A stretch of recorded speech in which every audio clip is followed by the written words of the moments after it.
დღევანდელი ჩვენი საპროტესტო მარში ეძღვნება იმ ადამიანებს, რომლებიც დღეს სამწუხაროდ ციხეში სხედან ჩვენი პრორუსი, ღიად ვიტყვი პრორუსი მთავრობის გამო და შესაბამისად ჩვენ გადავწყვეტეთ ჩვენი მცირე ძალებით, რომ გამოგვეხატა სოლიდარობა და ამ ერთი ამაღლებული ხმით გვეთქვა, რომ არ აქვს მნიშვნელობა ვინ ვართ, რა ვართ, სად ვსწავლობთ, ჩვენ ვართ ყველანი ერთნი და ვემსახურებით ერთი იდეას, რაც გვაერთიანებს და შესაბამისად ვიბრძოლებთ ერთმანეთისთვის ბოლომდე. დღევანდელი ჩვენი აქცია არის სოლიდარული სტუდენტებისადმი, რომლებიც იმის გამო დააკავეს, რომ მარიამ ლაშს განუცხადეს ძირის რუსული რეჟიმი და თავისუფალ პოლიტპატიმრებს. ზოგადად სამედიცინო სფეროს რეპრესიები, მათ შორის პატიმრობა კაფიოდ შეეხო, ჯერ კიდევ გიორგი მინდაძეს, რომელიც რეჟიმის ტყვეა და არ დააცადეს ექიმად გახდომა, ხოლო გიორგი ახობაძეს და ირაკლი ქერაშვილს თავად უშუალოდ ექიმობა არ დააცადეს. ყავდა პატიმარი სტუდენტები და კოლეგები, ლექტორები, მათ შორის ძიდან გადაცემულები და ახლა პატიმარი სტუდენტები არაფრის გამო სრულიად არაპროპორციული სააშლი და საერთო უსამართლო.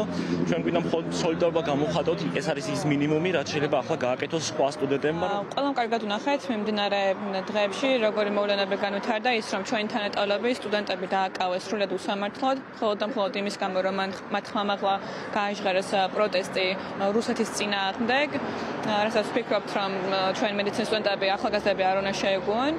მაგის გარდა არიან ახალგაზრდები ჩვენზე უმცროსებით, რომლებიც წლებით სხედან გისოსებს მიღმა და ვფიქრობთ, რომ ამ ყველაფერზე პროტესტი აუცილებელია. 12 დღიანი პატიმრობა, კიდე ვფიქრობ, რომ ჯერ საწყისია ამ ყველაფრის, იმიტომ რომ ზუსტად იგივე ვნახეთ ბელარუსში, რუსეთში 12 დღე და უფრო წლობით ყრიდნენ ციხეში ხალხს. ბელარუსიაში გამოსვლების დროს 10,000 ადამიანი დააპატიმრეს და შესაბამისად ეს არის უბრალოდ საქართველოში რეჟიმის საწყის. 12 დღე მიუსაჯეს ჩვენს მეგობრებს, თუმცა ციხეებიდან ისეთი გამამხნევებელი მესეჯები მოდის, რომ ხვდებით, რომ მათ შეშინება არ გამოუვიდათ.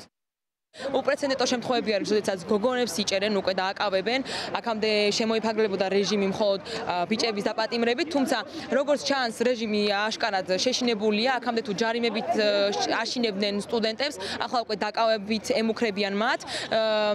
ასევე საშინელი სტატისტიკა არის ის, რომელიც დღეს ჩვენ გავიგეთ 3 წლიანი პატიმრობის შესახებ, ხვდებით, რომ რეჟიმი აშკარად გრძნობს იმ ბიძგებს, რომელიც უკვე გადადგმული არის დიდი უკვე თითქმის 200 დღეა რაც ვიბრძვით საქართველოს გათავისუფლებისთვის და ასე გაგრძელდება მანამ, სანამ სტუდენტები არ გათავისუფლებიან, სანამ არ გათავისუფლებიან ყველა პოლიტპატიმარი, რომელიც ქვეყანას ყავს და არ გათავისუფლებს საქართველოს.